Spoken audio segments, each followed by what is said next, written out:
एक जंगल में हर मंगलवार को सब्जी मंडी लगती थी। एक दिन एक टुनटुनी चिड़िया स्ट्रॉबेरी वाले के पास जाकर कहती है, अरे भैया, ये स्ट्रॉबेरी कितने रुपए किलो दे रहे हो? 150 रुपए किलो दे रहा हूँ। टुनटुनी ये सुनकर मन ही मन खुश होने लग जाती है। ये देखकर दुकानदार पूछता है, क्या मैं आपके खुश होने की वजह जान सकता हूँ? मेरे पति ने स्ट्रॉबेरी की खेती की है। अगर अच्छे दाम में इसी तरह बिक गए तो मैं बहुत खुश होंगी। टुनटुनी का पति सारी स्ट्रॉबेरी तोड़ लेता है और उसे एक गाड़ी में भर लेता है और उसे गांव के व्यापारी के पास ले जाता है। अरे भाई, स्ट्रॉबेरी बाजार में 150 रुपए किलो मिल रहा है।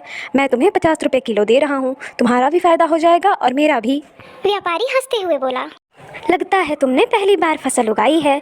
फसल उगाने वाले को इतना दाम नहीं मिलता है। अगर 20 रुपए किलो देना है तो दो, वरना जाओ यहाँ से। मेरा कीमती वक्त बर्बाद ना करो। व्यापारी की बात सुनकर कालू वहाँ से उदास मन से चला जाता है। घर पहुँचने पर टुनटुनी कहती है, क्या हुआ जी, आप इतने उदास क्यों हो?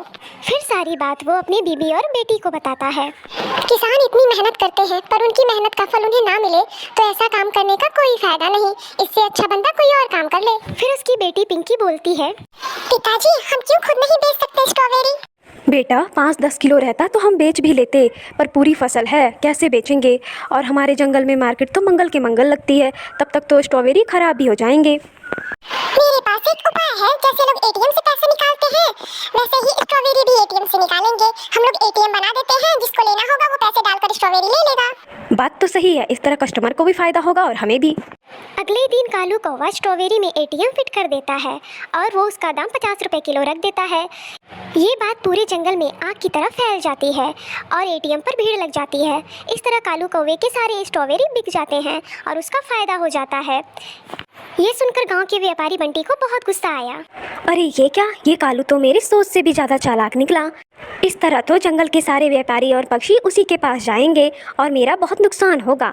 मुझे कुछ न कुछ तो करना होगा। वो व्यापारी अपने खराब स्ट्रॉबेरी लेकर कालू के एटीएम में बैठ गया। जंगल के पक्षी जब अपना एटीएम कार्ड डालकर स्ट्रॉबेरी निकालते हैं तो अंदर से बंटी कबूतर उन्हें खराब स्ट्रॉबेरी देता है। ये सब देखकर सारे पक्षी आग बबूला हो जाते हैं। अरे, मैंने तो सुबह बहुत अच्छे स्ट्रॉबेरी डाले थे एटीएम में। जरूर दाल में कुछ काला है। फिर कालू एक लोहे को काटता है और उसे काट की तरह बनाता है और उसे गर्म करके एटीएम मशीन में डालता है।